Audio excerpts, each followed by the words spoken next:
তো গাইস আজকে কামু পান্তা ভাত, এই যে পান্তা ভাত, এই যে পান্তা ভাত দেখতে পাচ্ছ। আজকে হইলো পান্তা ভাত আর সাথে নিমু পান্তা ভাতের সাথে হইলো পেস্ট তো কমন, আর এদিকে আছে কাঁচা লঙ্কা, আর এদিকে আছে এই যে তেল নাই, ফুইরে ফুইরে ভাজা করছি, কারকল ভাজা করছি, এই যে কারকল ভাজা করছি, তেল কমই আছে আজকে, ঘরে তেল নাই।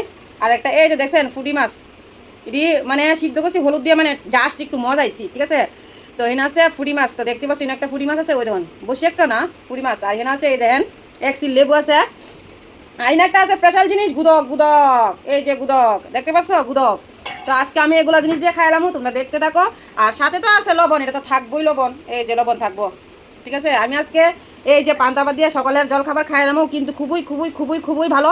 তো আপনারা তো এই জিনিসটা বুঝেন না। তো ফান্তাবাদ যে বিরাট কলিকা, এটা জানেননি? ফান্তাবাদ যে বিরাট কলিকা, আপনারা দেখেন, ওই দেখেন দেখেন, আমি দেখামু স্কিনটারে আপনারা, ওই দেখেন দেখেন দেখেন দেখেন, ফান্তাবাদ বিরাট কোহলি খাইতেছে, মানে বিরাট কোহলি না, অনেক অনেক অনেক অনেক ধরনের মানুষ খেতেছে। যে পান্তাবাদ, পান্তাবাতের ভিতরে কি কি মানে উপাদান আছে, উপকরণ আছে, কি কি মানে আছে, আপনারা জানতে পারবেন। আমার কথা তো আপনার বিশেষ না, আমার তো খারাস টারাস করে বই উড়াইলাম।